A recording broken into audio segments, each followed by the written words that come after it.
సమస్య పరిష్కారం అవుతుంది అనిపిస్తుంది ఇక్కడికి వచ్చి. రంగనాథ్ గారు ప్రామిస్ ఇచ్చారు 2 days వస్తాము అని చెప్పి. గ్యారంటీగా ఆయన ప్రామిస్ ఇచ్చారంటే గ్యారంటీగా వస్తారన్న 100% నమ్మకం ఉందండి. ఇప్పుడు చూసారంటే చూడండి, ప్రగతి నగర వాసులంతా రోడ్డు మీదకి వచ్చేసేసి చిన్న పిల్లలతో సహా అండి ధర్నా చేశారు. మొత్తము లేక్ సేవేజ్ గురించి అండి. ఓకే, నాన్ వెజ్ అమ్మే వాళ్ళందరికీ చిన్నపిల్లలు ఒక్కొక్కరు రోజు ఫ్లవర్స్ ఇచ్చి శాంతియుతంగా ఓకే డంపు ఇదంతా లేక్లో వేయొద్దండి, లేక్ను పొల్యూట్ చేయొద్దండి. ఓకే, నెక్స్ట్ జనరేషన్స్ మనకి లేక్ కావాలి, నెక్స్ట్ జనరేషన్స్ ఉండాలి, సర్వే అవ్వాలంటే లేకులన్నీ మంచిగా ఉండాలి.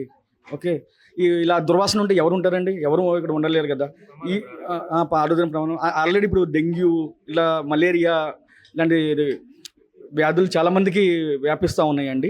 అదే కాకుండా ఇది ఎంత త్వరగా దీన్ని అరికట్టితే అసలు ఈవినింగ్ 4-5 అవుతాయండి, అసలు బయట ఎవరు తిరగలేని పరిస్థితి ఉంది. దోమలు అట్లాగా అటాక్ అవుతున్నాయండి. మీరే ఒక హాఫ్ అన్ అవర్ నుంచి అంటే ఒక బాటిల్ బ్లడ్ డొనేట్ చేసినట్టే అనమాట. అంతగా ఘోరంగా ఉందన్నమాట.